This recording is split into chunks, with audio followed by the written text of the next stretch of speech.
Então, boa noite a todos, boa noite a todas, a todos. Eu sou Francisco, diretor de comunicação. Estamos mais uma vez, na nossa roda de conversa, evento realizado pelo Cine Cefran. E hoje nós temos a honra de receber o convidado, Radiosvaldo Costa, ele que é dirigente do Sindipetro, técnico sênior da Petrobras e ex-vereador de Alagoinhas. E ainda por tudo é PT. É bem forte, né? Seja bem-vindo, Radiosvaldo. Tudo bem? Você? Olá, Francisco e demais aí, companheiros e companheiras. Boa noite para todo mundo. Tudo bem? Agradeço aí o convite, né, de vocês estar aqui com vocês, satisfação enorme. Estou à disposição de vocês para a gente trocar uma ideia. Pronto, perfeito. O nosso tema hoje é política e petróleo em São Francisco do Conde. Paulo mandou avisar aí que você também é de Alagoinhas, né? Isso. Pois é, de Alagoinhas. Então, ele que é dessa cidade também, uma cidade muito bonita. Então, Chayana, tá por aí? Tô sim, Chiquinho. Você quer que eu Tô bote sim. as fotos agora ou depois? Depois, deixa eu só fazer uma introdução também, Perfeito. dizer que o convite à Rádio Valdo é num momento muito oportuno, né, que a gente está vivendo em São Francisco do Conde, onde recentemente os servidores públicos deflagraram a greve como uma forma de tentar impulsionar o governo a nos chamar para negociação, porque ele paralisou completamente, e Radiovaldo é uma pessoa experiente nesse sentido, e, e também, coincidentemente, ele está próximo da gente, né, que é na refinaria, e a gente está passando por um governo muito difícil, que é onde a refinaria acabou de ser vendida. A gente não sabe as consequências para isso no próprio orçamento e arrecadação de São Francisco do Conde. Nós sabemos que parte da verba que se paga o servidor público franciscano é advinda da refinaria, então seria importante ele trazer esses esclarecimentos para nós. Essa, portanto, Radiovaldo, é uma das nossas atividades de greve, você foi colocado aí no calendário, e nós temos tido atividades online, atividades virtuais, e também a militância presencial, que vai se consolidar amanhã no ato que faremos em frente ao gabinete da prefeitura. Dizer que esse evento de roda de conversa é um evento que o Sindicefran tem realizado é, como uma forma também de conversar com a comunidade, entender a nossa história, entender o local. Nós já realizamos debates sobre a Escola Imperial Agrícola de São Francisco, nós já realizamos debates sobre o convento, nós já realizamos debates sobre São Francisco na década de 80, sobre a questão franciscana também no 2 de julho, a independência da Bahia e a importância de São Francisco. E agora vamos trazer um tema que é crucial para a economia da cidade, que é o petróleo. Então, eu desejo a todas e todos um bom debate e dizer que é um debate democrático, participativo, como sempre foi, e que após as considerações de Radiovaldo, nós abriremos para a fala dos colegas. Obrigada, Chiquinho. Perfeito, Chayana. Então, com a palavra, nosso convidado, Radiosvaldo Costa. Seja bem-vindo Bem, mais uma pessoal. vez e fique à vontade. Bem, mais uma vez, né, eu agradeço muito aqui o convite, a oportunidade de estar com vocês, mesmo virtualmente, né, utilizando essas novas tecnologias. Agradeço o convite. Inicialmente encontrei Chayana, ela fez esse convite inicial, mas me sinto muito satisfeito de estar aqui com vocês, trocando um pouco de experiência, aprendendo também com vocês. E nesse momento que vocês estão aí na luta, né? Lutando pelos direitos da categoria desse sindicato aí, que é um sindicato municipal. Sei que não é fácil a luta dos servidores públicos municipais em geral, mas é um sindicato que está aí resistindo, apesar de todas as dificuldades. Primeiro, já quero aqui deixar claro, deixar toda a solidariedade e a luta de vocês. O Sindipetro fala que o nome do sindicato está à disposição de vocês. Se precisarem de algum apoio, de alguma questão que a gente possa ajudar, estamos aqui 100% disponível para vocês, porque essa integração entre as classes, né, essa integração entre a classe trabalhadora, ela precisa ser exercitada. A gente precisa exercitar essa solidariedade. Às vezes a gente se fecha nas nossas lutas, né, de cada categoria, os petroleiros, metalúrgicos, construção civil, enfim, mas a gente entende que todo mundo é trabalhador, todo mundo é trabalhadora, nós somos uma classe de trabalhadores e trabalhadoras, mesmo aqueles que são servidores públicos, aqueles que são da iniciativa privada, e a integração dessa luta ela é fundamental. Então, dentro disso, já que vocês estão aí nessa luta, o Sindipetro está à disposição de vocês, precisar de ajuda, precisar de apoio, podem contar conosco nesse exercício de solidariedade entre os trabalhadores. Eu sou o Radiovaldo, para quem não me conhecia, eu sou trabalhador da Petrobras, concursado, técnico de operações, moro em Alagoinhas, tá? Estou aqui em Alagoinhas nesse momento, cheguei há pouco para participar desse evento com vocês. Também, além da militância sindical, que já faço há muitos anos, na direção do Sindipetro Bahia, que é o sindicato que representa a categoria petroleira aqui no estado, um sindicato de quase 70 anos, né, tão antigo quanto a própria Petrobras, que nasceu aqui no nosso estado. Também sou filiado ao PT, até porque eu entendo que a luta da classe trabalhadora ela é importantíssima no sindicato, certo? Eu considero para mim o sindicato minha grande escola, minha grande oportunidade de aprendizado, certo? O sindicalismo é onde você consegue enxergar justamente essa luta de classes, onde os trabalhadores têm a oportunidade de se perceber enquanto trabalhadores, certo? Então, valorizo muito a entidade e aqueles que se colocam à disposição de conduzir a luta dos trabalhadores. Então, entendo o sindicalismo como algo, assim, para mim, quase que sagrado, tá? Mas, além de toda essa militância de anos no sindicato, eu também sou filiado ao Partido dos Trabalhadores, porque, como eu disse, entendo que a luta de classes no sindicato precisa interagir com a luta política, certo? Elas não estão fora de sintonia, muito pelo contrário. E, dentro disso, eu tive a oportunidade de ser vereador aqui na cidade de Alagoinhas por 3 mandatos. Foram 3 mandatos consecutivos. Depois, eu não me coloquei mais à disposição, porque entendo que é preciso renovar a política, é preciso colocar outras pessoas nesses espaços de poder, mas cumpri aqui um mandato muito forte, muito atuante. Algumas pessoas até brincam comigo que eu fui mais sindicalista do que vereador, porque, de fato, usei o mandato que estive conduzindo por 3 mandatos para ser um mandato de luta. Inclusive, esse era o slogan, mandato de luta. Todas as lutas dos servidores públicos, inclusive aqui de Alagoinhas, né, que nós temos um sindicato, o SIMPA, né, e outros sindicatos aqui, o nosso mandato esteve integralmente à disposição dessas lutas, fortalecendo essas lutas, impulsionando essas lutas, certo? E contribuindo para que essas lutas pudessem alcançar os objetivos estabelecidos. Então, não deixei de ser sindicalista por ser vereador, muito pelo contrário. Sempre fiz questão de dizer, eu sou um sindicalista exercendo o mandato de vereador. E repercutia na Câmara, inclusive, os temas de interesse da classe trabalhadora geral e local, né?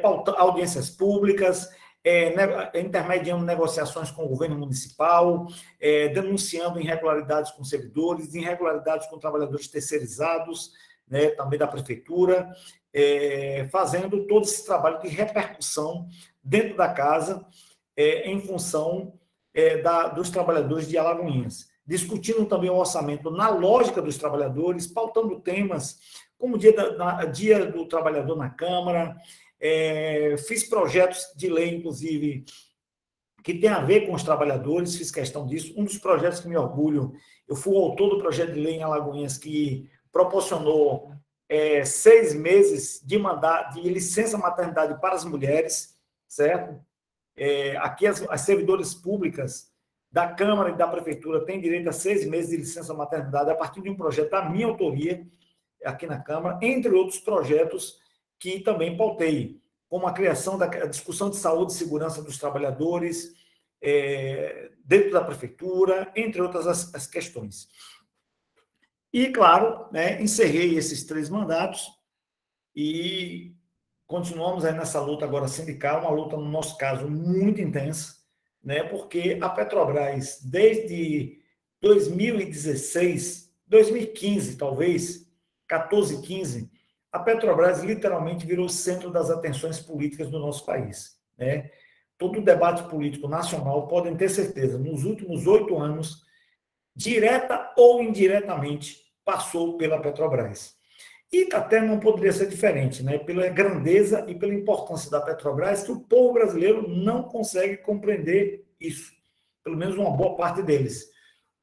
A Petrobras é a maior empresa do país. A Petrobras sozinha responde por 10% do PIB nacional. É a verdadeira locomotiva da economia nacional, mesmo com a gestão ruim, né, com a gestão sem compromisso, mas ainda assim é a grande empresa nacional. Ela puxa a economia em quase todos os seus setores, ela consegue impactar positivo ou negativamente a economia em quase todos os seus setores, certo? Então, por conta disso, a Petrobras ela foi alvo de debate, de discussão intensa nos últimos anos no cenário político nacional. E a Petrobras, pessoal, ela tem tudo a ver com a Bahia, né?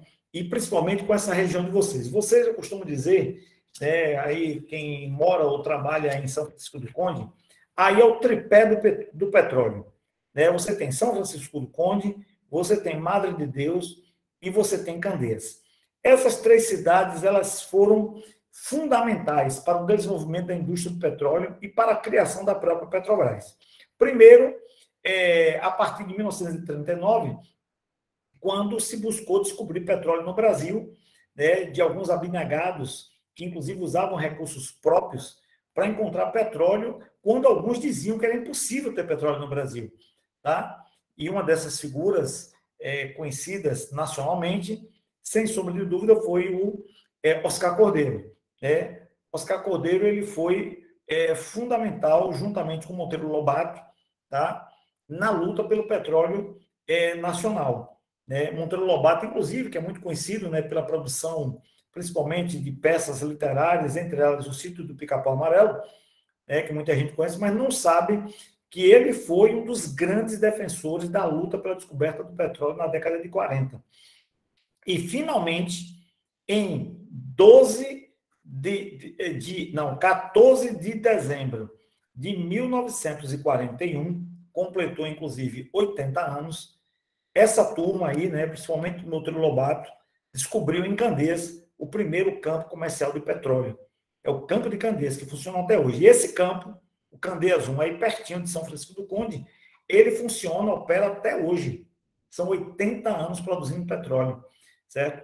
Então, quando esse campo foi descoberto, na época, o Getúlio Vargas era o presidente da Petrobras, se criou o Conselho Nacional do Petróleo, que era o órgão responsável para conduzir essa política energética, essa política relacionada ao petróleo, o desenvolvimento do petróleo no nosso país.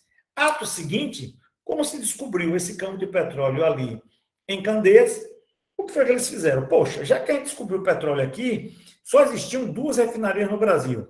Uma no Rio de Janeiro, uma refinaria privada, refinaria de Manguinhos, tá? E uma refinaria no Rio Grande do Sul, outra refinaria privada lá na cidade de Rio Grande.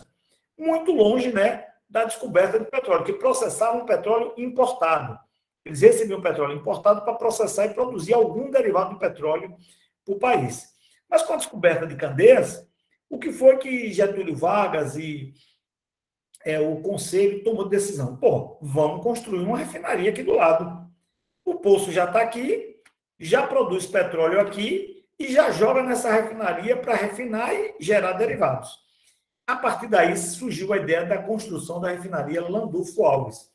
A refinaria nessa localidade aí, que hoje pertence a São Francisco do Conde, já do lado ali do Campo de Candeias, e aí começou-se a construir essa refinaria, que é uma homenagem, inclusive, a um engenheiro que foi também um dos grandes lutadores pelo petróleo brasileiro, o Landulfo Alves, foi senador, inclusive, da República, foi governador interino da Bahia, e foi dada homenagem ao Landulfo Alves, essa homenagem ao nome da refinaria, e construiu-se essa refinaria, que foi inaugurada em 17 de setembro de 1950.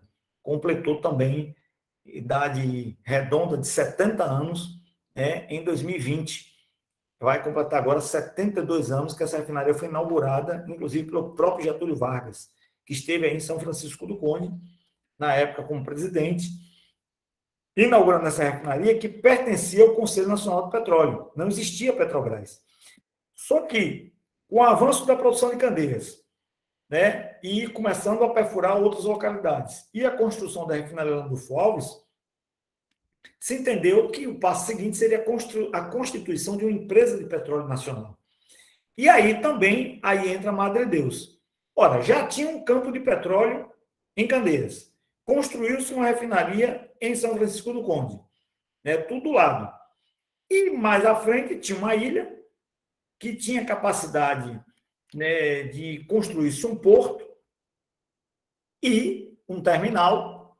E resultado, ato seguinte foi também iniciada a construção de um terminal marítimo na ilha de Madre Deus, para que essa ilha recebesse petróleo importado, para poder aumentar a capacidade de processamento da refinaria do Alves e também pudesse levar derivados para outras partes do país, por navio, para São Paulo, principalmente, para o Rio de Janeiro, já que essa até ali era a única refinaria pública e uma refinaria maior do que Manguinhos e maior do que Rio Grande, do que Ipiranga, lá em Rio Grande.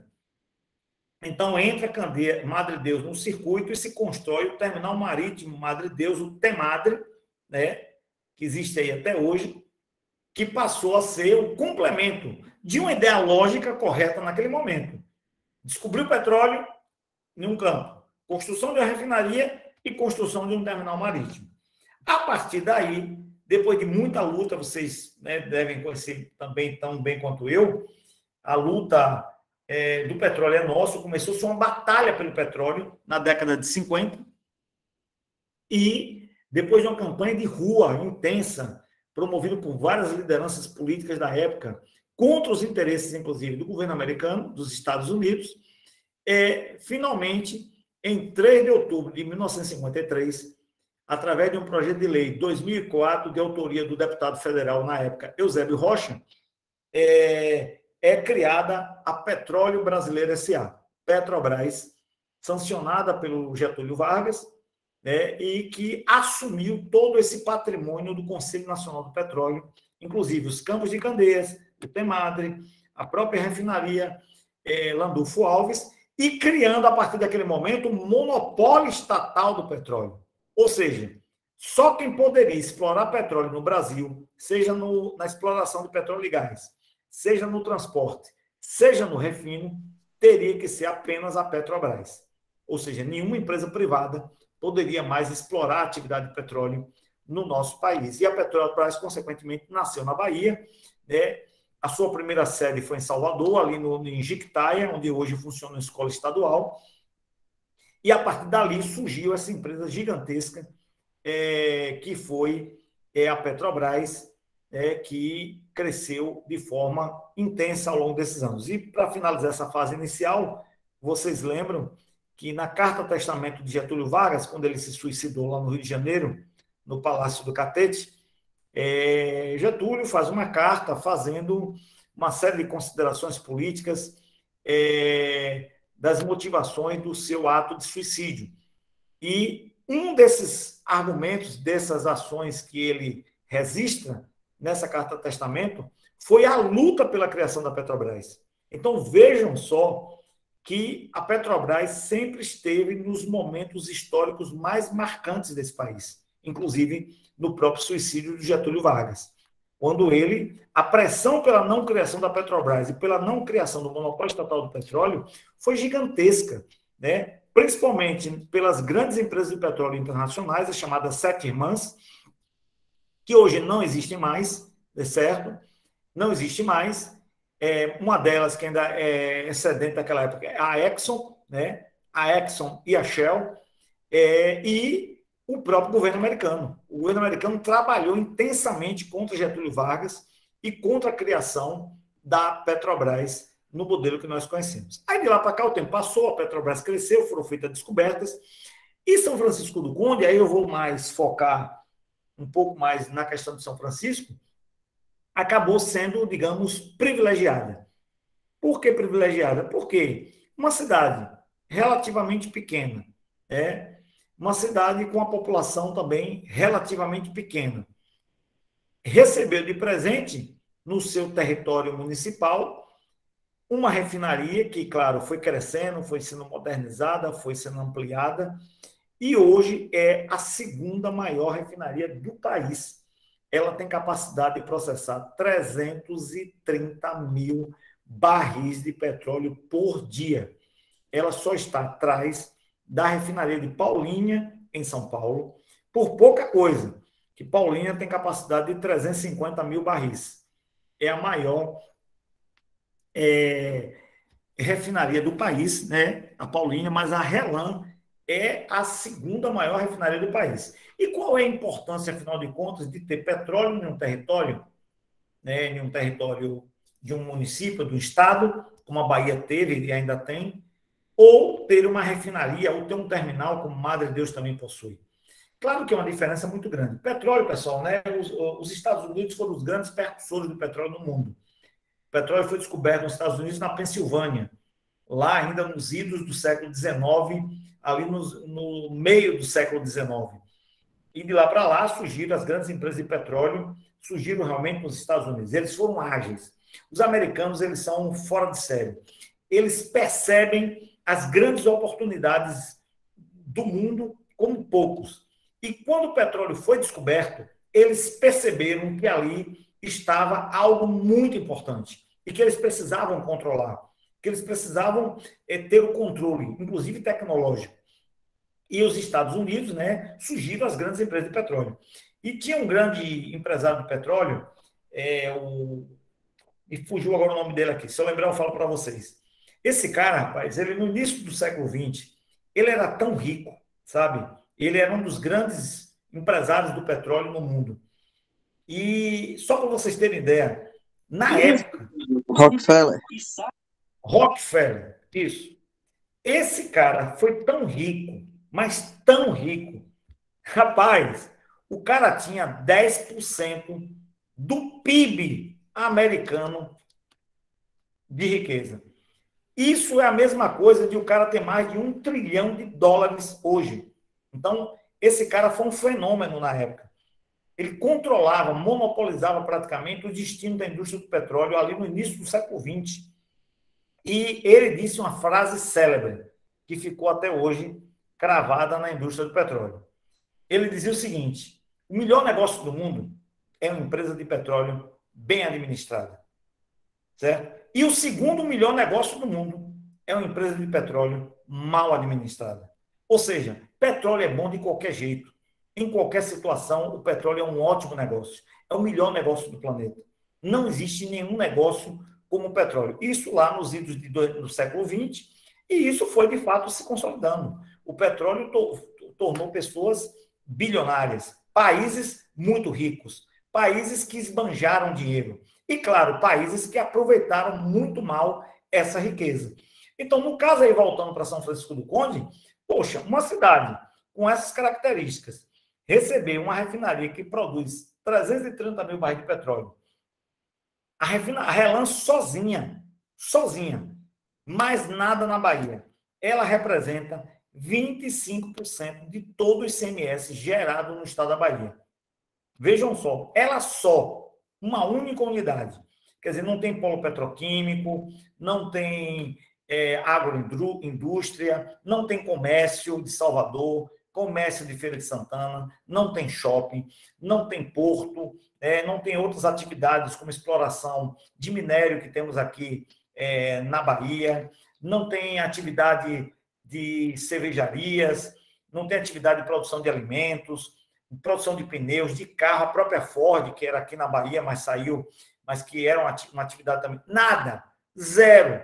A RELAM sozinha, 25% de todo o ICMS do estado da Bahia. Então, isso não é pouca coisa. Isso mostra a força do petróleo e a força da RELAM. Só de ICMS, certo? Sem contar o ISS, que, como vocês sabem, o ISS é um imposto municipal, o ICMS é um imposto estadual.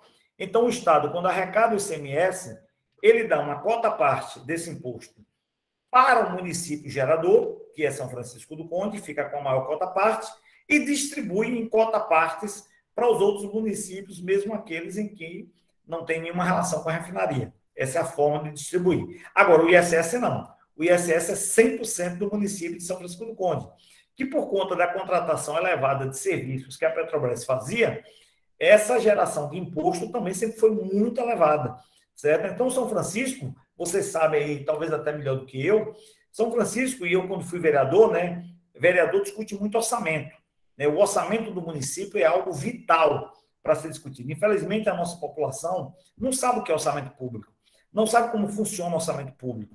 E isso é intencional, porque se o povo desconhece o que é o orçamento, como é que ele funciona, o prefeito, principalmente se tiver uma ação dolosa, de má fé, aquele prefeito ele vai manobrar o orçamento de acordo com os interesses dele. Então, o prefeito não quer que o sindicato de servidores públicos saiba de orçamento, não quer que o servidor entenda de orçamento, não quer nem mesmo que os vereadores que aprovam o orçamento entendam de orçamento, certo? Porque o prefeito ele quer manobrar o orçamento de acordo com os interesses dele. E essa ignorância quase que generalizada que nós temos no país, como eu disse, é intencional. É para justamente os prefeitos manobrarem. Por isso que a gente encontra, por exemplo, um professor, né, que deve ter professores diversos, não tem como ser professor, né, ou até possa até ter de uma forma muito empírica e tal, mas professor é um critério básico para ser professor, em qualquer nível. Tem que saber ler e escrever, né? Esse é o básico. O cara tem que saber ler e escrever, pelo menos.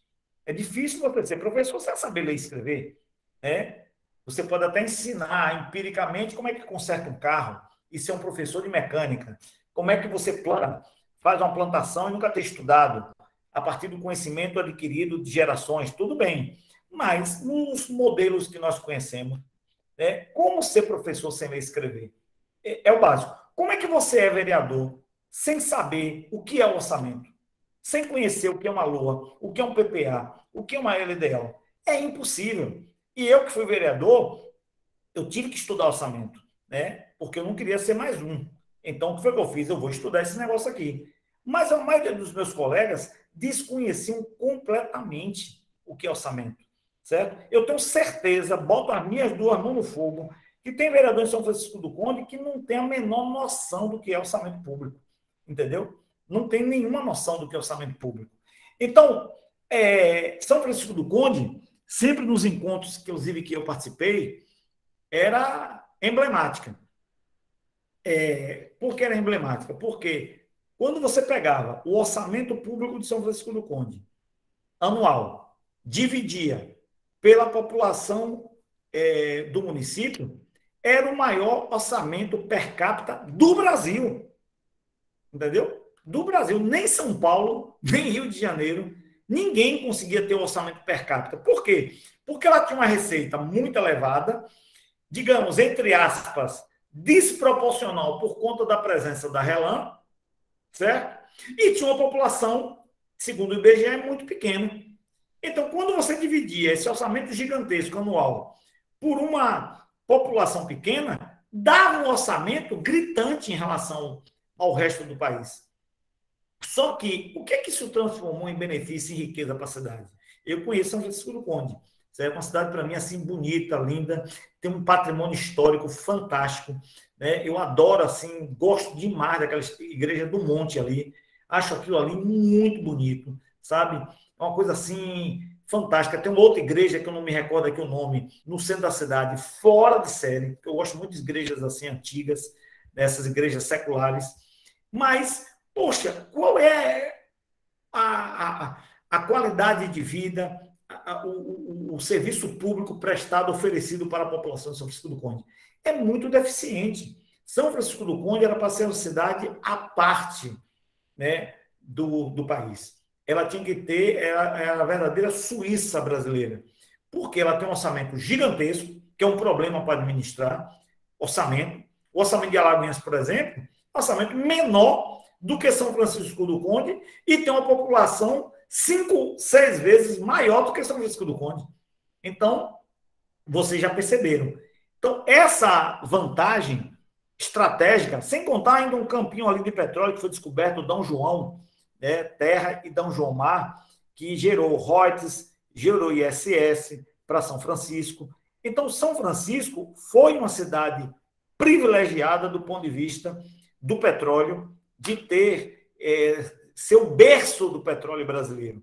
Infelizmente, os gestores não aproveitaram essa oportunidade, talvez por falta de preparo, por desconhecimento, ou até, em alguns casos, má fé mesmo, dolo, não ter aproveitado toda essa riqueza para proporcionar melhor qualidade de vida para a população local, que eu tenho certeza que poderia. Só para vocês terem ideia, acho que vocês sabem disso, né? O município ele é obrigado a aplicar 25% de toda a sua receita própria em educação, no mínimo.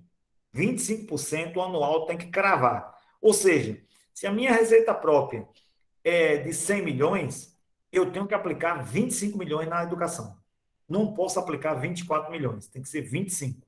E eu sou obrigado a aplicar 15% da minha receita própria em saúde. Mesma lógica, não pode ser 14%. Tem que ser 15% no mínimo. Eu posso aplicar mais, menos não posso. Então, 40% do orçamento próprio do município está comprometido com saúde e educação. São Francisco do Conde, já tive amigos, amigas que já trabalharam aí, quando chega no mês de dezembro, certo? Porque o prefeito é o seguinte, não é 25% todo mês. Eu posso aplicar em março 5%, em janeiro 5%, fevereiro 6%, março 7%, abril 8%, 10% em junho. Beleza, da educação, estou dando um exemplo. Posso ir aplicando valores menores. Agora, quando chega no anual, janeiro a dezembro, tem que cravar 25%. Ou seja, eu posso gastar ao longo do ano 5% em todos os meses, só que quando chegar em dezembro, eu vou ter que disparar e gastar 40%, 50% para cravar os 25%. A legislação permite isso. Os 25% é anual, certo? Não é mensal, mês a mês. Quando chega dezembro em São Francisco do Conde, rapaz, a Secretaria de Saúde e Educação ficam loucas. Por quê? Porque os caras precisam correr, gastar dinheiro desesperadamente para cumprir os 25% e os 15%. Entendeu? Tem que gastar, não tem jeito, porque senão o prefeito vai ter as contas rejeitadas pelo Tribunal de Contas. Aqui não tem perdão, rejeição direta.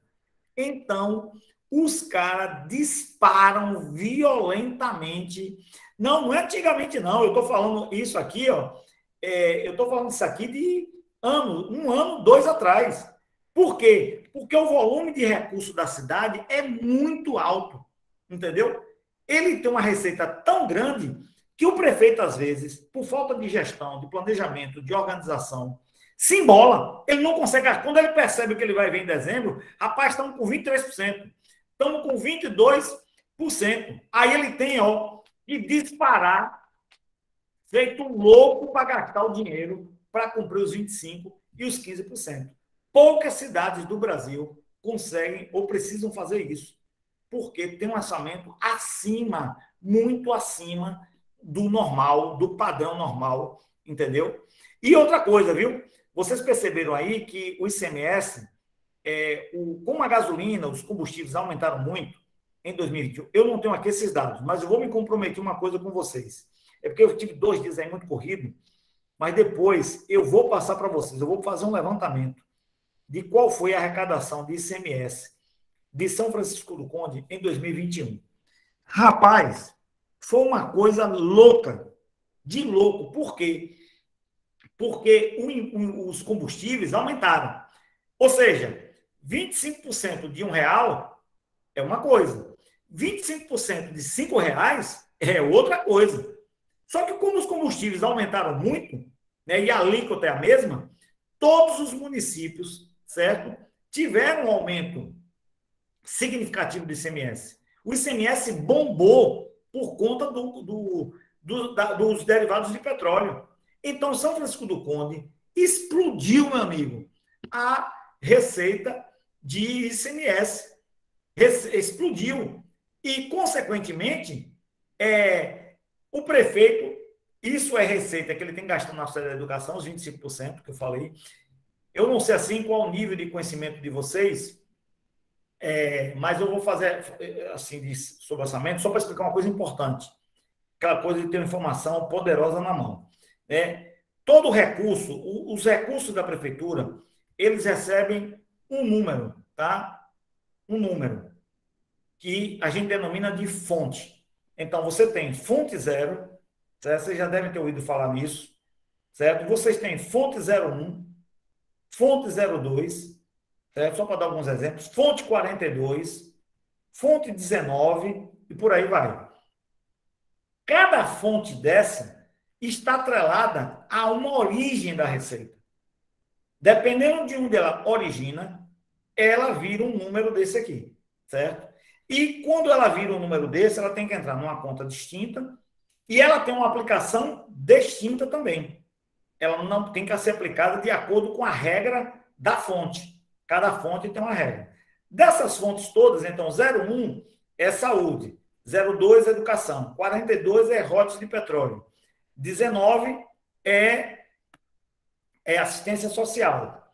Agora, a fonte que vale ouro, ouro em pó, certo? A fonte preciosa na mão de qualquer prefeito é a chamada fonte 0. Essa daqui é a fonte boa. Por quê? Porque a da saúde, eu só posso gastar em saúde. A da educação, na educação. A da assistência social, na assistência social. A dos royalties, pavimentação, lixo, não sei o quê. Agora, a fonte 0, você gasta com o que você quiser. Você gasta para pagar salário, você gasta para contratar empresa, você gasta para diária, gasta para viagem, gasta para cargo comissionado, você gasta para o diabo que você quiser. É só o prefeito dizer. Ele aplica lá a fonte 0. E dessa fonte 0, ele tem que aplicar os 40% na saúde e na educação. Certo? Na saúde e na educação. Então, o ICMS é fonte 0. ISS, fonte 0. IPTU, fonte 0. IPVA, 50% do IPVA dos carros e motos da cidade, fonte 0. FPM, Fundo de Participação de Município, fonte 0. Então, tudo isso se transforma em uma fonte 0. Cobranças de taxas diversas que a prefeitura pode cobrar, inclusive de transação imobiliária, não sei o quê, fonte 0. Então, tudo isso aí, certo? Vira essa fonte. O companheiro até botou aí que o ICMS em 2021 aí, 466 milhões de ICMS.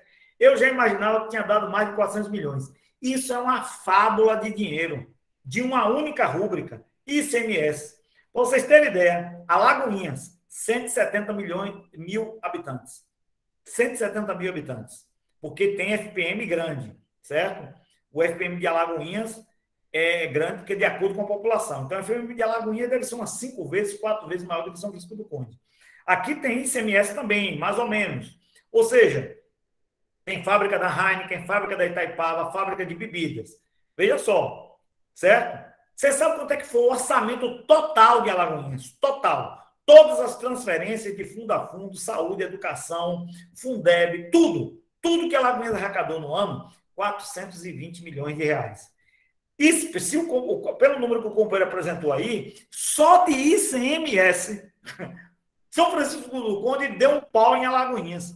Olha o que eu disse para você da questão de só ICMS, fora ISS, porque o ISS a Petrobras desconta na fonte. Na fonte, 5%. Repassa integralmente para a prefeitura. Não tenho dúvida que o ISS aí na RELAM deve beirar os 50 a 70 milhões de reais só de ISS.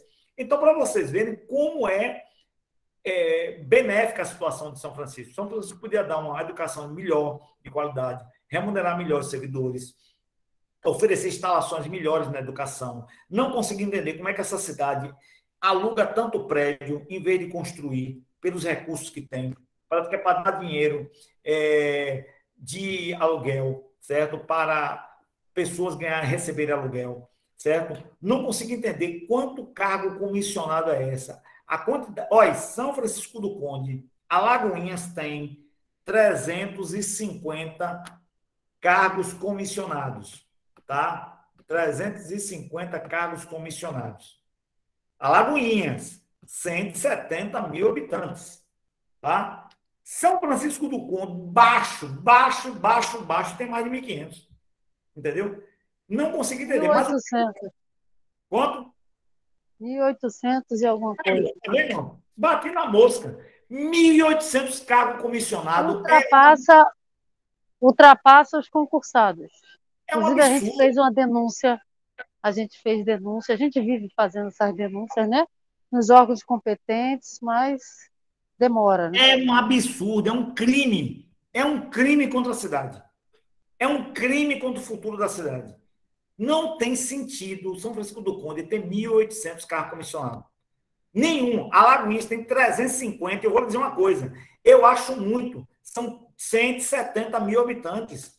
Mas para que esses 1.800 cargos? Acomodação política, dar emprego a cabo eleitoral, apadrinhamento de gente, filho de gente, padrinho, parente, aderente, irmão, não sei quem, de vereador, de secretário, de esquema, de deputado, de puta que pariu, desculpa até a palavra, entendeu? Mas é isso que acontece. Aí 1.800 pessoas, quanto é que esses caras recebem de dinheiro? Se brincar, a maioria nem trabalhar efetivamente trabalham, entendeu? Não consegue trabalhar. Porque não tem como acomodar 1.800... Exatamente, Adiovaldo. Tem uma queixa, inclusive, de um funcionário que eles não sabem o que fazer porque o ambiente do trabalho é extremamente apertado, já que tem dezenas e dezenas de funcionários comissionados. Pois é, não tem sentido. Mas por que o prefeito faz isso? Porque tem bala na agulha no orçamento. Entendeu? Porque tem orçamento para fazer isso. E aí a legislação... Aí você me pergunta, é ilegal? Não, não é ilegal. É imoral. Agora, ilegal não. Por que não é ilegal? Porque a lei de responsabilidade fiscal diz o seguinte, o prefeito pode gastar 54% da receita corrente líquida. Pronto. Então, quanto é a receita corrente líquida? 800 milhões? Ele pode gastar 400 e tantos milhões para pagar salário em cargo. E também entra um pouco de consultoria e alguns serviços contratados, certo? Aí o cara bota aí carro comissionado à vontade. Ele tem margem para botar. Aí, em vez de gastar dinheiro com investimento, construindo escola em tempo integral, né, construindo hospitais, construindo praças, investindo em lazer, investindo em educação, investindo em esporte, investindo em cultura, certo? Recuperando o patrimônio histórico da cidade, certo? Investindo em saneamento básico, preservação ambiental, nas escolas, certo? Qualificação de jovens, de adultos, para trabalhar, para encontrar oportunidade de trabalho. Então, o cara queima milhões por ano com carro comissionado, rapaz. É um crime. Rapaz, São Francisco do Conde é triste, é lamentável. Eu digo para vocês, assim, eu fico horrorizado de uma cidade que era para ter uma qualidade de vida única no Brasil. Única. Acreditem, única. As pessoas iriam querer sair do Brasil para morar em São Francisco do Conde. Porque é a cidade que tem capacidade de proporcionar isso. Então, pessoal, é isso. Vou parar um pouco aqui para que vocês falem, mas, em geral, até se falei alguma coisa ou não, alguma coisa que você não queria ouvir, ou alguma coisa que vocês queriam ouvir, estou à disposição para vocês perguntarem, mas é porque eu fico muito indignado, principalmente eu que fui vereador, de ver uma cidade com tanta estrutura, sabe? Com tanta capacidade de fazer mais e melhor pela cidade, e ainda prefeitos assim que passaram ridículos, entendeu? Gestões ridículas que teve ao longo da história de São Francisco do Conde e que seguramente recursos foram desviados, mal aplicados, desperdiçados e gerações deixaram de ter uma vida melhor, uma vida digna, certo? Por conta dos erros que aconteceram historicamente. Perfeito a sua fala, Radilvaldo. Eu fiquei aqui imaginando aqui várias coisas, né, esse bate-papo, e me perguntando para onde é que vai esse dinheiro, né? porque é muito dinheiro. Nós temos aqui algumas pessoas com mão levantada. A gente pode fazer o seguinte, né? Bloco de 3 perguntas. Pode ser assim? 3 perguntas, aí você responde. Aí eu vou dar um tempo de 1 minuto, 2 minutos para a pessoa fazer a pergunta. Aí depois da terceira, você responde. Então, nós temos aqui, por ordem, Leslie, Claudilene e Neilton. Aí na próxima, tem Toca, que levantou a mão agora corrido. Certo? Então, vamos ouvir Leslie, depois Claudilene e depois Neilton.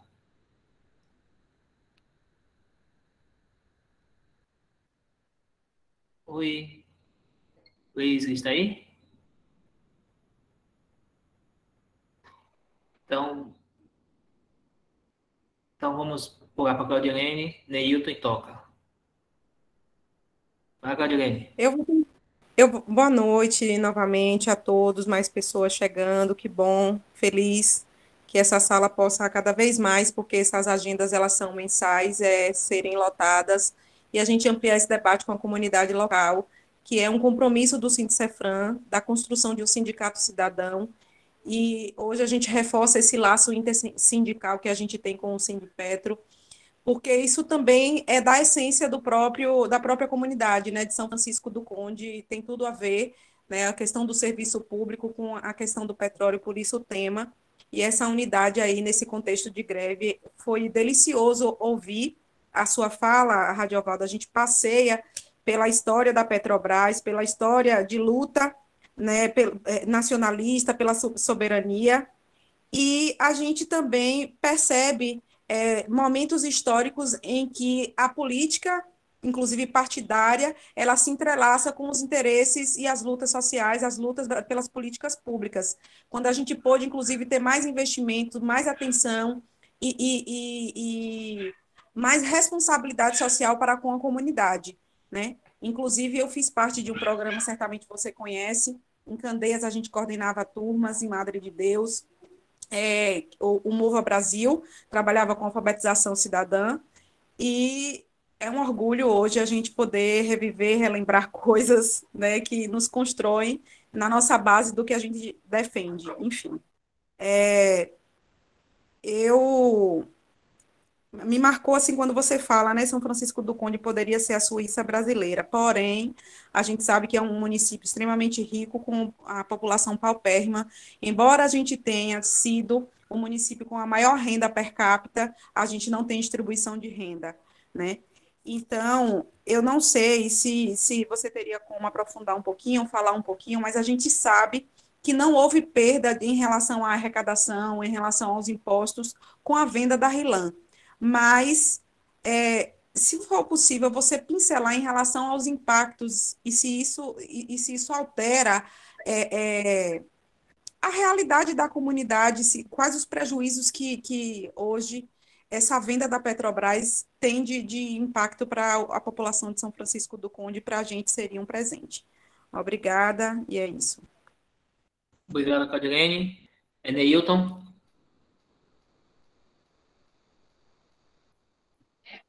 Boa noite, Radiovaldo. Meu nome é Neilton Lima. Eu sou servidor público na área de educação, coordenador pedagógico. Boa noite aos demais colegas da sala. Radiovaldo, a minha pergunta para o senhor é justamente voltada para esse momento que nós, servidores públicos de São Francisco do Conde, estamos vivendo. Como foi dito, né, nós deflagramos greve dia 31 de março. Desejamos que seja uma greve que se expanda, né, para todos os servidores. Estamos muito focados na questão da educação, né, porque é a nossa área, o nosso campo, mas desejamos esse entrelaçamento com as outras áreas, porque nada é isolado, né, tudo está interligado. E como o senhor pontuou bem, né, pela experiência que nós já temos aqui, ainda que seja lei, esses 25% da aplicação da verba do município, pela nossa experiência, parece que passam bastante longe, né? Mas a pergunta é nesse sentido assim, a gente está meio que aventurando, né, nessa ação, se eu não me engano, é a primeira greve de servidores aqui no município de São Francisco do Conde, um município que, como o senhor pontuou, está muito acostumado a se calar, também por conta dessa manipulação do dinheiro público, né, que em vez de ser aplicado de forma legal e honesta, muitas vezes é utilizado como forma de controlar e calar. E aí a gente está passando por várias dificuldades, né? Dificuldades de adesão dos servidores, uma parte com medo de perseguição e retaliações. Então a pergunta é, dentro da experiência do senhor, como vereador, como pessoa participante, que conselhos o senhor daria para a gente ter uma greve exitosa? Como é que o senhor acha que a gente deve trilhar aí para a gente ter sucesso nas nossas reivindicações e pautas? O que a experiência do senhor tem a nos orientar? Obrigado. Encerro a fala. Obrigado, Ailton. Toca.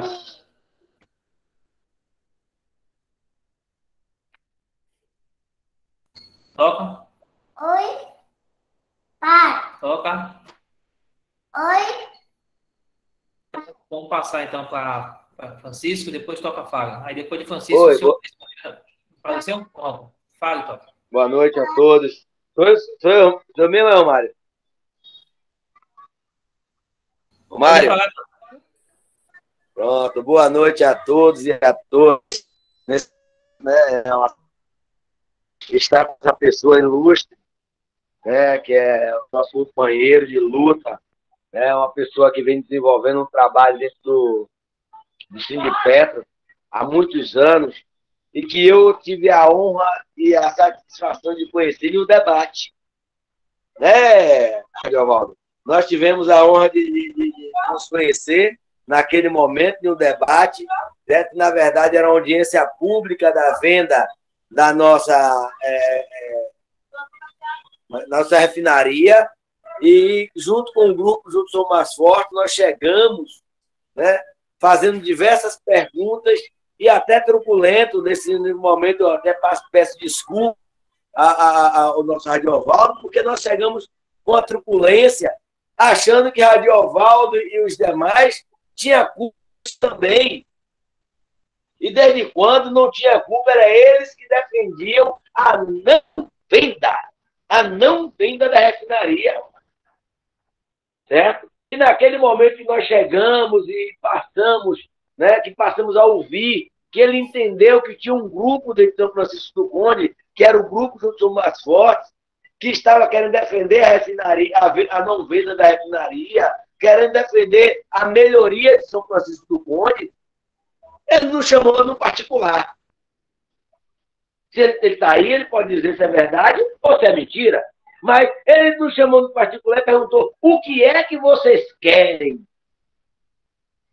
O que é que vocês estão cobrando? E nós dissemos: nós queremos a não venda da refinaria. Ele disse: é isso também que eu quero. É isso também que nós queremos. E aí, nós passamos a entender o que era realmente a luta do Sindipetro naquele momento. O que era a representação de Radiovaldo a ponto do grupo Juntos Somos Mais Fortes apoiar Radiovaldo sem margem de dúvida para deputado estadual em São Francisco do Conde. Eles sabem disso e todos, o pouco do voto, porque São Francisco do Conde é uma votação meia complicada, né? Mas todos sabem disso. Mas os 360 votos que ele teve dentro do São Francisco do Conde foi através de luta e de conquista e de realidade. Por quê?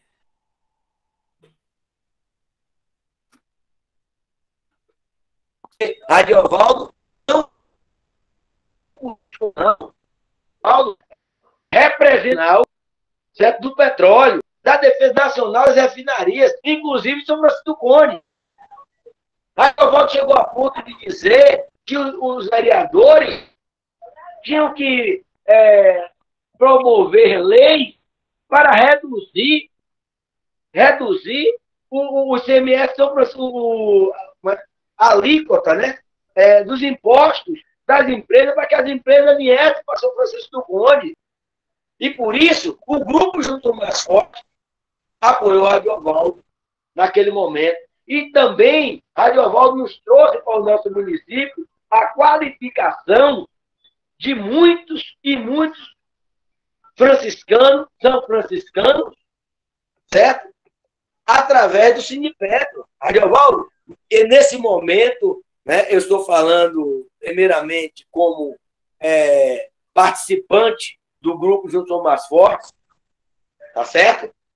Em seguida, como São Franciscano, em modo geral, muito obrigado por aquilo que você fez por São Francisco do Conde e continua fazendo. Porque, em defesa da refinaria, defende São Francisco do Conde. Bom, então, nós hoje temos que entender que a sua luta e a luta do Sindipetro, né, não é em vão. Não é simplesmente como só para os petroleiros, e sim para todos os trabalhadores e trabalhadoras, certo? Da Petrobras, seja ela contratada ou não, seja ela diretamente ou não, assim como é o Sindicefran.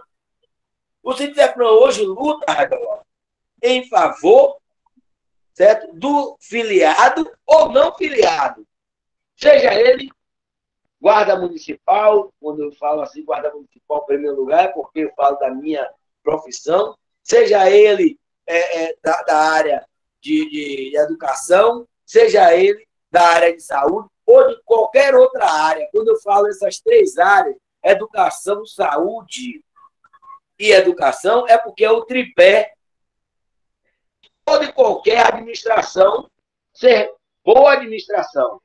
Se não tiver a saúde, educação e segurança pública,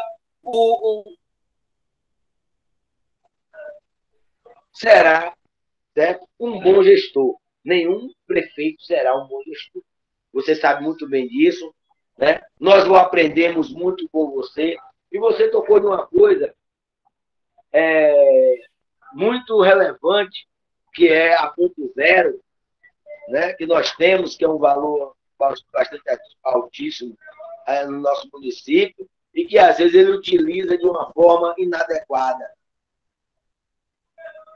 Você sabe disso. Você, quando nos abordou e perguntou aquilo, nós viemos até você e começamos a dialogar com você um entendimento maior. Certo? Como vice-presidente do Sindicefran, Radiovaldo, neste momento, certo? A única coisa que vem na minha cabeça nesse momento é assim: todos aqueles cursos que você trouxe para o município, para profissionalizar ao pessoal da comunidade, e como vice-presidente hoje do Sindicefran, eu peço a você que aquele projeto que você tinha para São Francisco do Conde, que venha agora, através do Sindicefran, certo? Dar aquela continuidade hoje para a reciclagem daqueles que você deu, tá certo? E os cursos para aqueles que não têm. Isso é que eu te peço, porque independentemente da sua posição política lá na frente, mas a sua questão de interesse, a sua questão de se preocupar com toda e qualquer população, eu sei que você procurará fazer o melhor possível para o São Francisco do Conde. São Francisco do Conde passou, Radiovaldo, por diversas lutas. Meu pai foi um dos fundadores, né, do primeiro sindicato do petróleo, trabalhou pela refinaria Anísio Araújo Lima, e de lá para cá, a gente sabe que foi uma luta, e depois quiseram, né, dizer que a refinaria era de São Francisco do Conde, embora o petróleo surgiu em Candeias, mas quiseram dizer que a refinaria pertencia a Candeias. não por questão de luta, de questão de dizer que era, não, mas sim pelo fato de direito que pertence a São Francisco. Meu pai faz parte dessa luta, Nísio Araújo Lima, tá certo? E um dia ele me disse que a maior dó dele era porque ele lutou para São Francisco ter a sua independência, ter a Petrobras para o município, mas, infelizmente, os vereadores não acolhiam isso como uma vantagem para São Francisco do Conde, e que passou a fazer a política não para o povo. Eu gostaria de repetir isso aqui. Fazer a política não para o povo, e sim para o bolso. Certo? Meu pai teve 7 legislações. 7 vezes vereador em São Francisco do Conde. E que legislava para o povo, que é o dever e obrigação, certo? Do vereador. Mas os vereadores de hoje, eles legislam para o bolso, assim como ele sempre diz. E você citou isso antes de falar, que muitos vereadores não tinham conhecimento do que é realmente legislar. Parabéns a você nessa colocação. Deixo aqui as minhas palavras aí dita e dizer a você, Radiovaldo, você sempre foi e será bem-vindo a São Francisco do Conde pela defesa do bem-estar social deste povo, direta ou indiretamente, quando você defende a refinaria, certo? Para que os lutadores, até os aposentados, assim como o Síndico Cefran sempre lutou, não só, o Síndico Cefran lutou não só para aqueles que estão nativos, e sim até pelos aposentados. Essa diretoria de hoje é assim que se comporta. Então, Ariovaldo, mais uma vez, muito obrigado e parabéns pelas suas palavras, meu irmão. Estou aqui disponível, sempre ao seu lado, nesta luta. Porque sem luta não há vitória. Bom, meu irmão, estamos juntos. Obrigado, Toca. Adesvaldo, por favor, responda as perguntas. Vamos Depois lá. a gente abre o bloco de perguntas. Primeiro, aí, Toca, agradecer as palavras, esse histórico que você fez, daqueles momentos aí que a gente viveu. Agradeço também a convivência e o apoio de vocês. Tivemos aí muitas vezes em São Francisco do Conde, você e outros companheiros e companheiras. E o apoio dado por vocês, porque Toca fala, vocês todos sabem, eu fui candidato a deputado estadual em 2018. A gente teve 37 mil votos, sem comprar voto de ninguém. E aí em São Francisco do Conde, talvez uma das campanhas mais baratas da história, principalmente de um candidato com algum nível de competitividade, nós tivemos quase 400 votos aí na cidade. E hoje, né, eu sou o primeiro suplente do PT a deputado estadual. Infelizmente, a gente não conseguiu o resultado, mas foi uma luta boa, um debate bom. E a gente também teve muito debate e discussão política de qualidade aí na cidade. Bem, como o Toca não fez exatamente uma pergunta, né, Toca, mas agradeço mais uma vez as suas colocações. Eu vou começar pelo Neilton. Né? O Neilton falou sobre a greve que vocês já estão tocando, iniciando com as dificuldades e querendo saber como é que faz, né? Qual o caminho das pedras para que uma greve consiga ter sucesso. Neilton, eu já fiz tanta greve que eu nem me lembro mais, sabe? Tantas greves duras, difíceis. A greve mais dura que eu participei foi uma greve de 30 dias na Petrobras. 30 dias de greve. E enfrentar a Petrobras não é fácil, porque você enfrenta a Petrobras, enfrenta o governo, você enfrenta tudo. E foi na época do governo Fernando Henrique Cardoso. E sempre foram muitas greves, muitas lutas, mas é um momento assim que eu considero mágico. Porque a greve, né, é um momento, é o ápice. É o ápice da atividade sindical. E não é fácil organizar planejar, conduzir uma greve, garantir o sucesso da greve. Não é tarefa fácil, não tem uma fórmula mágica. Mas eu penso que uma coisa é fundamental. É preciso mobilizar assim ao máximo, né, fazer um trabalho de conscientização intenso, de mostrar para aquele trabalhador, para aquele trabalhadora, para aquele servidor, para aquela servidora, né, que ele tem lado. E o lado dele é do lado do sindicato. Que ele não tem que estar com receio do patrão, que ele não tem que estar com receio do prefeito, do secretário.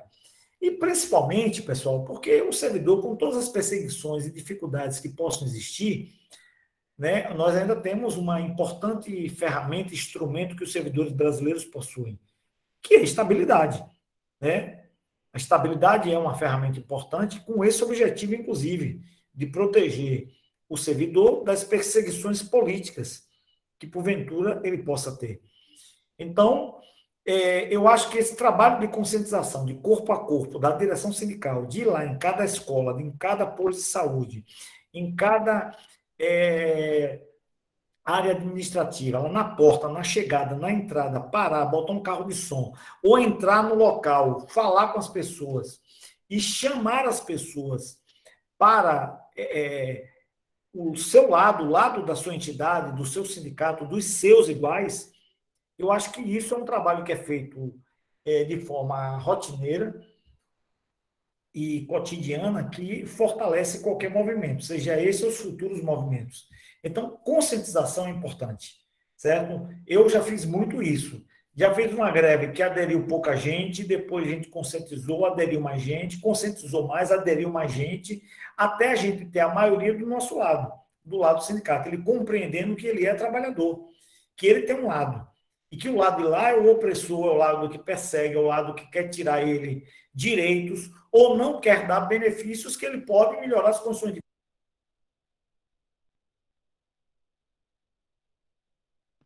Ficou mudo. Fechou o microfone. Oi. Opa. Desculpa. Nós estamos num momento de muita dificuldade dos trabalhadores. Os preços estão subindo. Então, o momento de lutar é um momento oportuno, Neilton e os demais. Esse momento de trazer o trabalhador para o lado do sindicato é muito oportuno. Por quê? Porque as dificuldades estão acontecendo. O salário está perdendo poder aquisitivo, os preços estão subindo, ele não consegue mais comprar as mesmas coisas que ele comprava, e é importante ele entender que ele só tem capacidade de melhorar as condições de vida dele de trabalho se ele lutar. A outra coisa é que o patrão de vocês, que é a Prefeitura Municipal de São Francisco do Conde, tem condições de proporcionar melhores condições para vocês. É possível proporcionar essas melhores condições, porque é uma prefeitura que tem orçamento, vários companheiros aí já apresentaram números, certo?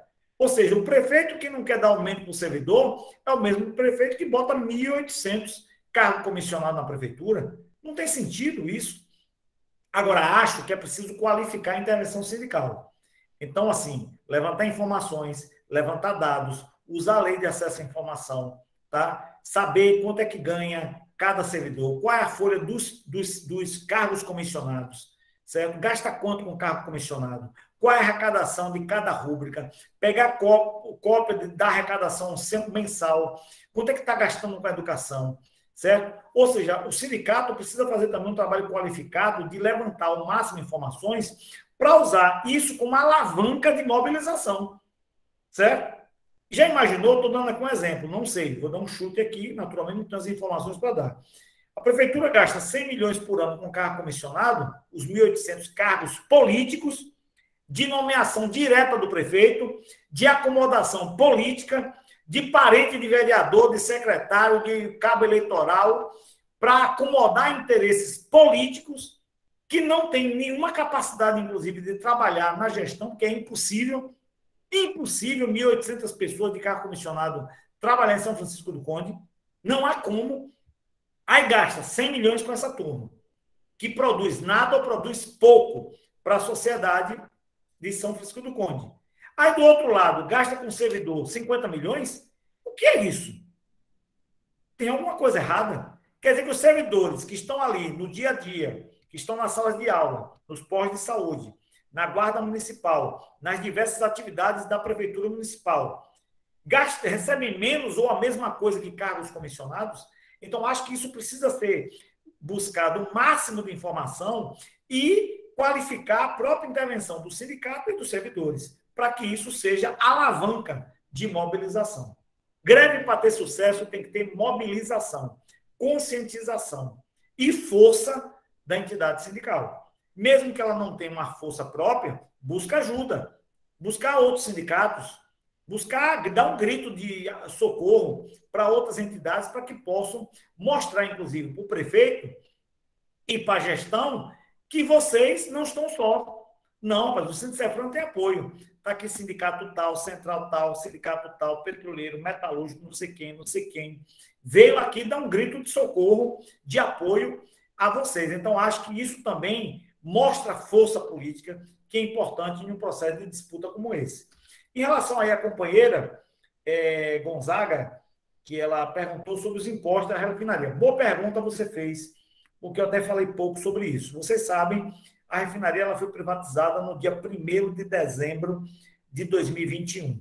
De lá para cá, é uma refinaria privada. A Petrobras não tem nenhuma gestão na refinaria. Pertence ao grupo Mubadala. Esse grupo é o grupo de Abu Dhabi, lá do Oriente Médio. E eles constituíram, certo, uma empresa aqui no Brasil chamada Acelen, tá? Que é a gestora dessa refinaria. O que a Petrobras tem lá ainda é que é um processo complexo de transferência. Os trabalhadores são da Petrobras, mas a Petrobras, nesse momento, presta serviço para a Mubadala, para a Acelen, tá? Mas os trabalhadores continuam tudo igual, não muda nada. Todos os trabalhadores, lá tem quase que 1.000 trabalhadores da Petrobras dentro da RELAM, trabalhando por um período de 1 ano e 6 meses, até que a refinaria tenha seu próprio pessoal qualificado. Tá? O que é que muda do ponto de vista prático para São Francisco do Conde? Vamos ser bem práticos. A arrecadação de impostos vai mudar alguma coisa? Não, não muda. Um exemplo, 20% de imposto é 20% Petrobras, é 20% a Celo. Não muda nada. O ISS vai mudar? Não. É 5% pagava com a Petrobras, é 5% pagando agora com a Celo.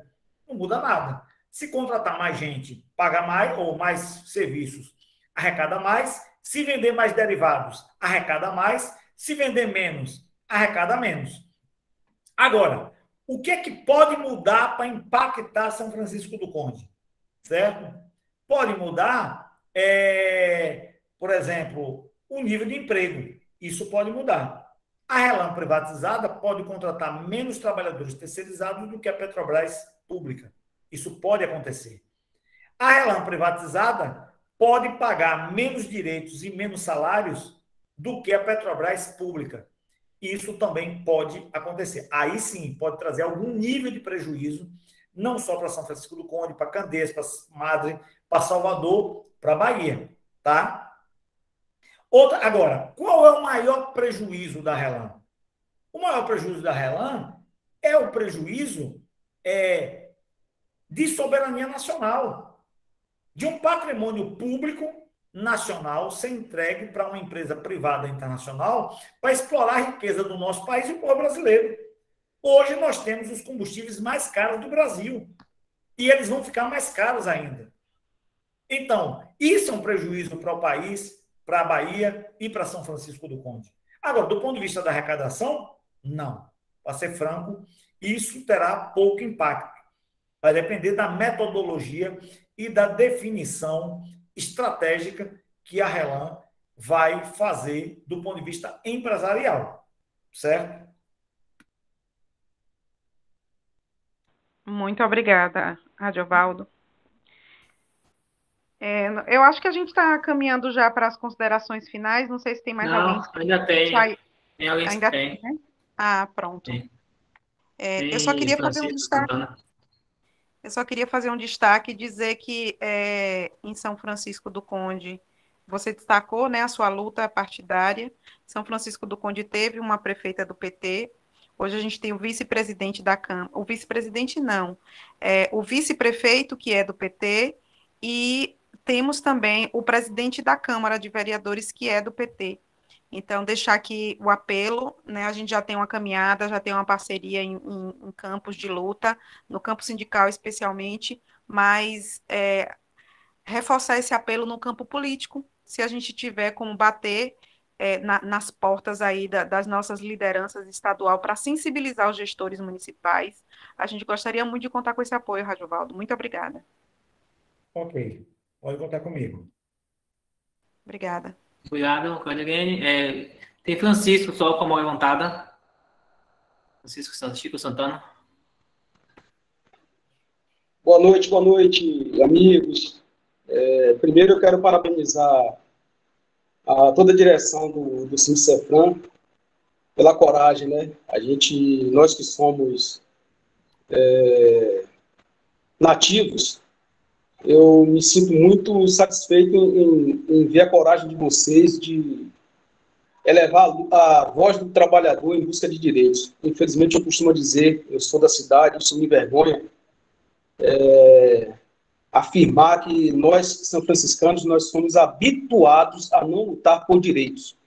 E eu tenho amigos na direção do Sincefran, tá? Isso aí, essa fala também eu não posso generalizar, que não é o meu caso, mas eu tenho amigos no Sincefran que eu já externei isso aí por diversas vezes, e isso me incomoda muito. Então, quando eu vejo, mesmo que me perdoe, não é que o Sincefran esteja a passo de tartarugas, mas vocês estão organizados na luta, mas a gente percebe também a falta de adesão dos filhos da terra. Isso me incomoda pra caramba, tá? Mas é pela própria cultura que foi implantada, aquela história daquele poema, que o ladrão vai entrando na sua casa, vai retirando uma rosa do seu jardim todos os dias e você não se incomoda.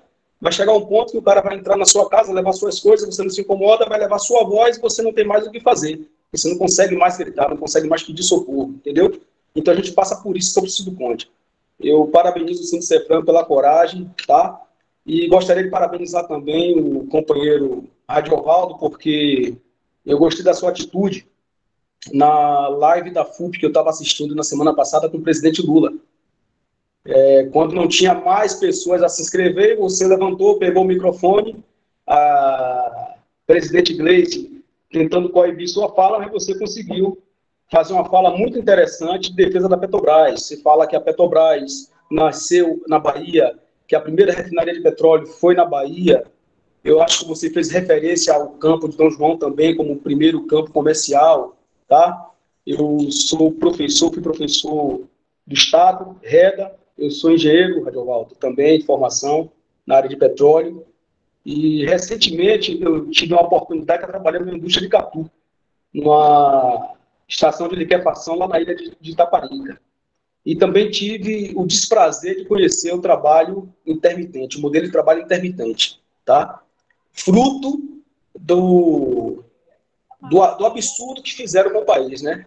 A alteração da nossa legislação trabalhista, o que fizeram com a CLT. Então, eu tive esse desprazer de conhecer trabalho intermitente.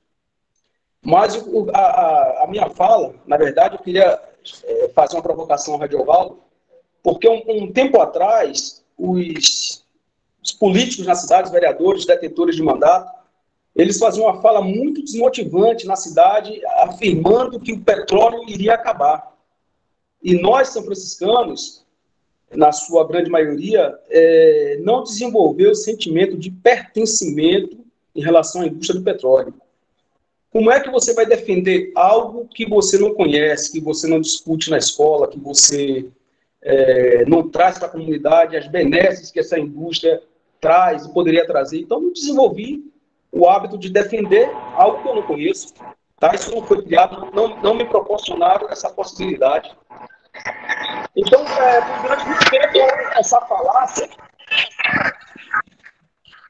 houve essa falácia de se dizer que o petróleo iria acabar. E aí eu chamo a atenção, Radiovaldo, porque há um tempo atrás eu comecei a estudar petróleo em 2017. Meu pai é um aposentado da Petrobras, já falecido, mas foi também lá dos primórdios da Petrobras, né? Do campo Dom João, da Estação 31.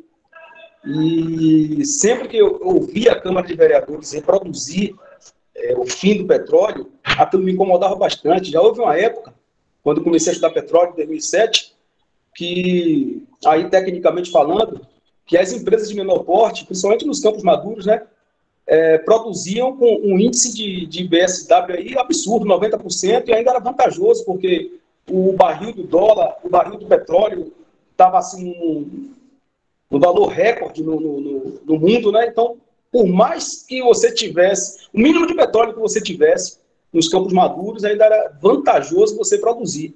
É aquela fala que você fala que você disse aí do Rockefeller, né? E na indústria do petróleo, que o principal modelo de negócio no mundo é uma indústria de petróleo bem administrada, e o segundo é uma indústria de petróleo mal administrada. Então, eu queria, se possível, que você desse uma fortalecida, entendeu? Para a gente desmistificar essa falácia de dizer que o petróleo vai acabar, principalmente depois da descoberta do pré-sal, que se você for calcular potencial de produção na reserva do pré-sal, é inimaginável. Então, eu acho que é uma fala proposital para uma população que não conhece, tá? E para a gente achar que realmente, principalmente depois da venda da refinaria, né, que essa fala ela foi muito forte nesse período de privatização. Então, é uma fala para desmotivar, para desviar o foco da nossa população, entendeu? E já que a gente não desenvolveu ao longo desses anos esse sentimento de pertencimento dessa riqueza, eu lhe pediria, Ariovaldo, que discorresse um pouco sobre essa questão dessa falácia para a gente desmistificar um pouco, até porque o campo de Dom João ele já foi readquirido, né, pela 3R, e se não fosse algo vantajoso, a gente não teria disputa nos leilões da ANP em relação às áreas maduras, né, os campos maduros, tá certo? Então, parabéns pela sua postura lá na live da FUP com o presidente Lula, e é isso aí, essa é a contribuição que eu deixei para vocês. Obrigado, gente, um abraço. Obrigado, Chico. Então, Radiovaldo, por favor. Bem, Chico, valeu, eu agradeço aí seu comentário também, sua palavra, você é uma pessoa que conhece da área, realmente eu concordo plenamente com você. Tentam impor, né, que o petróleo vai acabar, que o petróleo da Bahia não existe mais, não é mais atrativo. Isso é uma grande mentira. O petróleo, a Petrobras tem conseguido fazer descobertas significativas. O Brasil hoje é o 8º maior produtor de petróleo do mundo. Nós produzimos 3,5 milhões de barris de petróleo por dia. Nós consumimos 2,5 milhões de barris de petróleo por dia. Ou seja, temos um excedente de produção de 1 milhão de barris de petróleo por dia, certo? O nosso problema no petróleo é o refino. Nós precisamos construir mais refinarias, principalmente para processar petróleo pesado, que é o petróleo hoje oriundo do pré-sal, e também para processar diesel, que é nossa dificuldade. A gente não consegue produzir diesel suficiente para atender o mercado interno, certo? Então, a gente precisa ampliar o nosso parque de refino nessa perspectiva. Eu acho que esse é o grande desafio que nós temos aí para os próximos anos. Então, o Brasil é um país que produz petróleo a um custo de extração baixíssimo, entre 15, 17, 18 dólares. O custo de extração é o que você gasta para tirar o petróleo de lá, seja do pré-sal, lá do mar, ou até mesmo de terra, na média, tá? Então, a gente gasta 17 dólares e vende hoje a 100. É por isso que é o melhor negócio do mundo, né? Por isso que esse negócio é fantástico. Porque nenhum negócio no mundo consegue essa proeza de produzir um produto a 10, 15... Isso a nível de Brasil, 15 dólares de média, certo? Lá no Oriente Médio, o petróleo ainda consegue sair um pouco abaixo dos 10 dólares o custo de extração, certo? E vende a 100, 110, chegou a vender a 140. Então, é um negócio do universo, não é nem da China. Então, nós estamos aí numa indústria muito competitiva, temos muito a crescer. Sem sombra de dúvidas, o petróleo é a grande locomotiva da economia brasileira, do ponto de vista de geração de empregos, de arrecadação de impostos. São Francisco é um exemplo disso, certo? Então, uma cidade, rapidamente aqui para vocês, eu acho que vocês talvez não saibam, tem uma cidade no Rio de Janeiro chamada Maricá. Depois vocês pesquisam aí. Maricá, inclusive, é administrada pelo PT. Maricá é uma cidade que tem uma arrecadação violenta de petróleo, porque alguns dos grandes campos de petróleo descobertos estão na área territorial lá de Maricá, e Maricá recebe hoje uma fábula de petróleo, certo? Dos royalties do petróleo. No caso de Maricá, no caso de São Francisco, é ICMS, né? No caso de Maricá, é royalties de petróleo, que é o percentual, cerca de 10% da produção. Então, a arrecadação de Maricá é tão violenta que o que é que Maricá fez? Vocês terem ideia, o transporte coletivo de Maricá, todos os ônibus são públicos, pertencem à prefeitura. São chamados vermelhinhos. Sabe quanto se paga de passagem em Maricá? 0. Você simplesmente vai para o ponto e sobe no ônibus, de graça.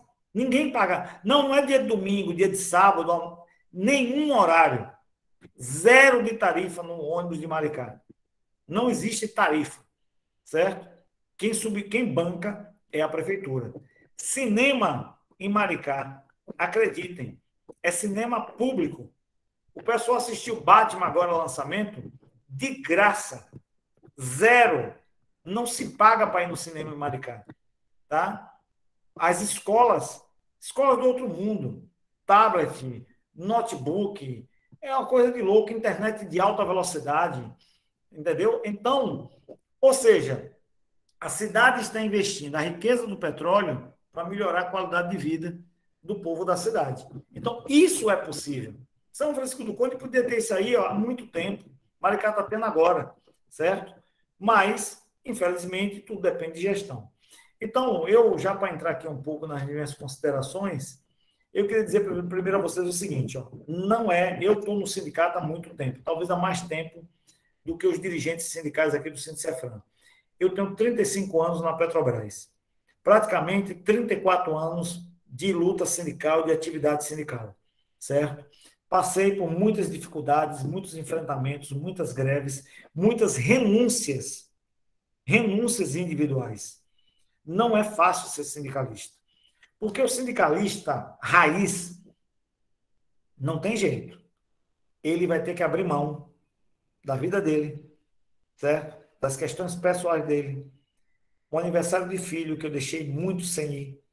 Muitos dias dos pais, que a escola promovia na sexta-feira, antes do dia dos pais, para eu ir lá pegar o meu filho na escola, aquela coisa toda.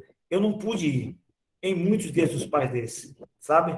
Muitos aniversários de pai, de mãe, muitos eventos familiares, muitos momentos de ir no cinema, de ir numa praia, certo? Porque tem que fazer renúncia. Não tem jeito. Tem que fazer renúncia. Tem que fazer renúncia para se dedicar ao coletivo. O coletivo exige isso dele. Então, quando eu entrei no sindicato, eu sabia disso. Eu fiz uma opção. Não estou arrependido. Foi uma escolha minha. Ninguém me obrigou a ir para o sindicato. Certo? Eu fui por entender, né?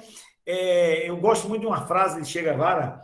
Eu gosto muito de muitas frases de Che Guevara, mas tem uma frase, né? Eu não vou talvez repetir exatamente como ele disse, mas tem uma fábrica dele que ele disse o seguinte: se treme com o sofrimento alheio, né? Com a dificuldade alheia, nós somos companheiros. Então, eu sempre tremi, sabe?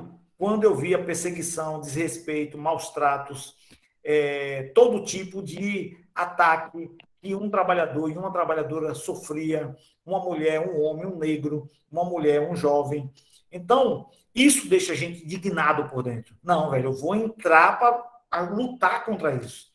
E os anos foram se passando, eu não me arrependo, me dedico até hoje, certo? Tenho ainda energia, né? O tempo vai passando, a idade vai chegando, mas acredito na luta da classe trabalhadora, certo? Acredito na importância do movimento sindical, acredito na importância das entidades sindicais, acredito na importância do papel dos sindicalistas, certo? Então, isso é o que me motivou esse tempo todo de permanecer lutando, para transformar essa sociedade, para lutar contra coisas que acontecem em São Francisco do Conde, que acontecem em Alagoinhas, que acontecem na Bahia, que acontecem no Brasil. Para fechar, pessoal, nós temos uma tarefa importantíssima esse ano. Nós temos obrigação, qualquer trabalhador que se diz trabalhador, qualquer servidor que se diz servidor, qualquer sindicalista que se diz sindicalista, tem uma tarefa esse ano. Nós temos que derrotar esse bandido desses Bolsonaro. Bolsonaro é nosso inimigo. Bolsonaro não é adversário. Nós temos que derrotar Bolsonaro. Certo? Porque o Bolsonaro ataca servidor, ataca as mulheres, ataca os jovens, ataca os negros, ataca os nordestinos, ataca o povo da Bahia, ataca a democracia. Então, nós temos uma tarefa esse ano. Então, isso faz parte dessa luta, que a gente tem que se mobilizar. Então, estou à disposição de vocês, o Sindipetro está à disposição desse sindicato, está à disposição da luta de vocês, somos solidários aqui a essa luta de vocês. Nós temos que continuar acreditando na necessidade de transformar esse país, transformar a Bahia, transformar as cidades, certo? Muitos professores aqui, a educação é pilar desse processo de transformação, certo? Não há capacidade de transformar a sociedade sem educação de qualidade, sem professores bem remunerados, professores qualificados, ambientes de educação qualificados para receber bem e acolher bem tanto professores quanto alunos, certo? E que a gente tenha, de fato, uma sociedade justa, certo? Onde as pessoas possam ter trabalho, dignidade, acesso à saúde pública, educação, as pessoas possam sustentar suas famílias, que a gente acabe com esses caciques da política, com essa política atrasada que ainda existe no nosso país, e São Francisco do Conde é um exemplo disso. É um exemplo disso. Agora, como fazer isso? Depende de quem? Depende de nós. De todos nós aqui, sendo dirigentes sindicais ou não. Então, vamos mudar a política de São Francisco do Conde. Nós tivemos aqui quase 80 pessoas nessa live. Número bom. Tem gente que tem dificuldade, tem gente que não gosta muito desse negócio de virtual, internet, não sei o quê, né?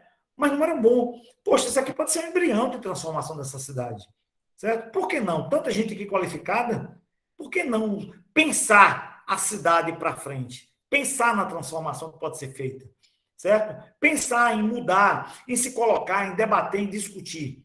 Claro que tem que mudar. As coisas demoram, mas mudam. Vamos acreditar na mudança.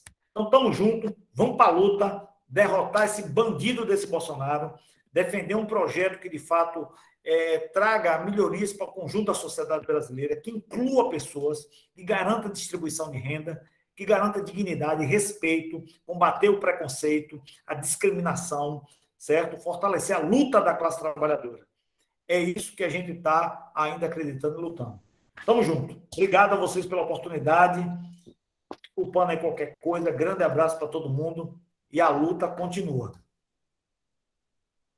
Eu queria agradecer, né, pela belíssima palestra, Rádio Osvaldo, em nome do sindicato, em nome dos servidores municipais de São Francisco do Conde. Queria chamar a Chayana para poder fazer as considerações finais e mostrar algumas fotos que a gente selecionou aqui da refinaria, para a gente contemplar a beleza que ela é. Então, Chayana, você está aí? Estou aqui sim, Chiquinho. É que eu estava vendo, eu estava dando uma olhada, palestra maravilhosa, Jaciara está dizendo. Jaciara, que também já foi uma das nossas convidadas aqui no Roda de Conversa do Sindicefran, um tema maravilhoso sobre desenvolvimento social e pobreza em São Francisco do Conde, né? Relações políticas, toda essa questão do apadrinhamento na cidade. Eu estava dando uma olhada nessas fotos da Railan, eu disse, Chiquinho, dá uma projetada aí para a gente ver como é imponente, né? Toda essa tecnologia. Óbvio que hoje a gente já tem uma discussão na linha do ambientalismo, né? De que o petróleo não seria uma matéria-prima essencial, porque tem essa questão da destruição do meio ambiente, né? Com certeza o Sindipetro também deve fazer uma análise nesse sentido, né, Radiovaldo? No entanto, eu não queria também provocar essa discussão nesse momento, porque já são 9h quase, e amanhã a gente vai estar num grande ato em frente ao gabinete da prefeitura, e queremos lembrar aos servidores que é muito importante a nossa mobilização, ela é crucial, ainda mais porque nós temos sofrido diversos ataques do governo executivo, do Poder Executivo em São Francisco. Hoje mesmo, com a nossa programação da ocupação no gabinete do prefeito, já foi, soubemos que a assessoria jurídica da prefeitura entrou com um pedido de, como se fosse um restabelecimento de posse, tentando impedir integração de posse, tentando impedir que o sindicato adentrasse qualquer órgão público para se manifestar. E foi assim que o prefeito agiu, com um pedido de uma medida cautelar de urgência, e, infelizmente, a comarca de São Francisco, a juíza, ela negou esse pedido e disse que justificou com a Constituição, o artigo 37, a liberdade das pessoas se manifestarem, expressarem o seu livre pensamento. Então, nós vamos chegar lá com mais orgulho ainda, né, sabendo que o nosso direito de se manifestar está garantido. No entanto, agora falta realmente essa força e essa união dos servidores. É um momento histórico no sentido de que estamos nos conhecendo mais, sabemos que não é possível um sindicato dar conta de tantas demandas, e isso está sendo distribuído entre os servidores também, que estão contribuindo. O núcleo sindical está contribuindo imensamente para essa organização. Então, Radiovaldo, obrigada pela sua presença, e a gente vai aqui se preparar, inclusive psicologicamente, para amanhã enfrentar essa situação, e desejamos, né, que alguma solução eles possam dar, porque nós não gostamos de viver nessa condição de estar todo momento tendo que se manifestar, de estar todo momento tendo que gritar, tendo que confrontar, né? Seria o ideal que a gente tivesse um mínimo de republicanismo para que o diálogo fosse reaberto no governo, né? E é isso que a gente espera. Então, boa noite a todas e todos. Pode falar. Me perguntam rapidamente, ó, aqui para vocês. Aqui é a farda da Petrobras, tá? Essa farda a gente veste com muito orgulho. Observe que aqui tem a bandeira do Brasil, né? Essa empresa, meu amigo, foi muito difícil construir ela. Você não tem noção como foi difícil, sabe? As dificuldades que nós tivemos para construir ela e ver esse governo bandido, certo? Destruindo uma empresa de 70 anos, sabe? De muita luta, de muita resistência para provar que o brasileiro tem capacidade de atuar nesse segmento de petróleo e para entregar nossa riqueza, que era para estar usando para nosso benefício, para ser explorada pelo capital. Então, mesmo não sendo petroleiro, o povo, nós temos que defender isso aqui. Isso aqui é nosso. Isso aqui não é dos petroleiros. Isso aqui é do povo brasileiro. É por isso que tem a bandeira do Brasil aqui. Então, eu quero chamar vocês também a esse chamado de defesa da Petrobras, né, de defesa do patrimônio público, da soberania, como temos que defender a educação. Infelizmente, eu gostaria muito de estar com vocês aí amanhã, certo? Não posso ir, mas talvez em outro momento, mas conto com a gente, desejo sucesso, lutem, acreditem na luta, não desistam, não se intimidem. Hoje pode ser até poucos, sabe, que vão estar lá, mas amanhã serão muito mais. Acreditem em vocês, luta, resistência, e tenho certeza que vocês estão no caminho certo. Parabéns, obrigado mesmo. Para mim, eu que agradeço de ter esse momento aqui com vocês. Obrigado a todos. Obrigada, Radiovaldo. Um fora Bolsonaro a todos, né? Fora Bolsonaro e negocia com Fora Bolsonaro. Fora Bolsonaro. Fora Bolsonaro. Valeu, pessoal. Obrigado. Obrigada, Radiovaldo. Obrigada, gratidão. Tchau. Boa noite. Boa noite. Boa noite, Chiquinho. Boa noite.